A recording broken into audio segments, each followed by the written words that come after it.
আসসালামু আলাইকুম এভরিওয়ান, আপনারা কেমন আছেন? আশা করি খুব ভালো আছেন। আজ চলে আসলাম বিক্রমপুর। ঈদের ছুটি পেয়েছি, সেই জন্য মামি কাসকি মাছ রান্না করতেছে লার্কির চুলায়। যা লার্কির চুলায় রান্না খেয়েছেন, খুব মজা হয়, অবশ্যই আপনারা খাবেন।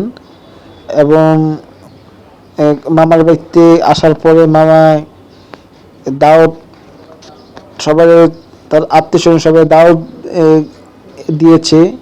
তারপরে পায়েস রান্না করেছে, যে আমাকে একটা ছোট কাপের ভিতরে দিছে, আমি খাইতাছি পায়েসটা। এখানে গরুর খাঁটি দুধ দিয়ে পায়েস রান্না করা হয়।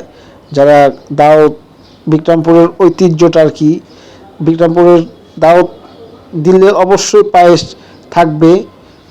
দেখছেন পায়েস খাওয়ার পরে একটু হাঁটতে বের হলাম। মামায় আছে, ছোট বোন আছে আমার। এই যে ব্রিজ, এটা হলো মাকডালের ব্রিজ। যারা বিক্রমপুর আছেন, যারা বিক্রমপুর বসবাস করেন, তারা জানেন মাকডাল একটা একটা আছে, গ্রাম আছে, ছোট গ্রাম। এটাই সেই গ্রাম, মাকডাল গ্রাম।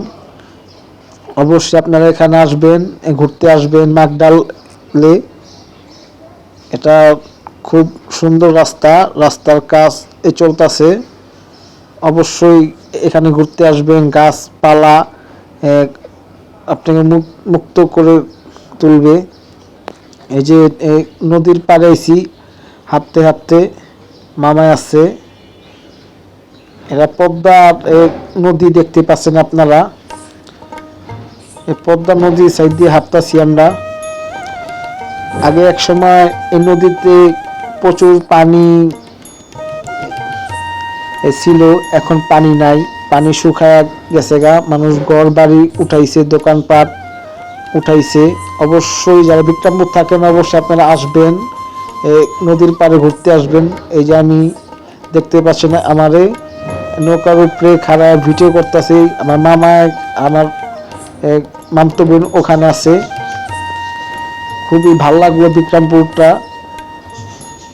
ঈদের ছুটি পেয়েছি, অবশ্যই ঘুরতে এসেছি। আপনারা অবশ্যই আসবেন ঘুরতে লিগা। এই যে পদ্মা নদী দেখতে পাচ্ছেন আপনারা, খুবই সুন্দর দৃশ্য। পদ্মা নদী, এখানে পানি ছিল,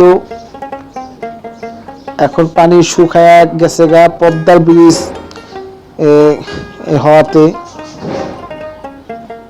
আশা করি আপনারা অবশ্যই আসবেন।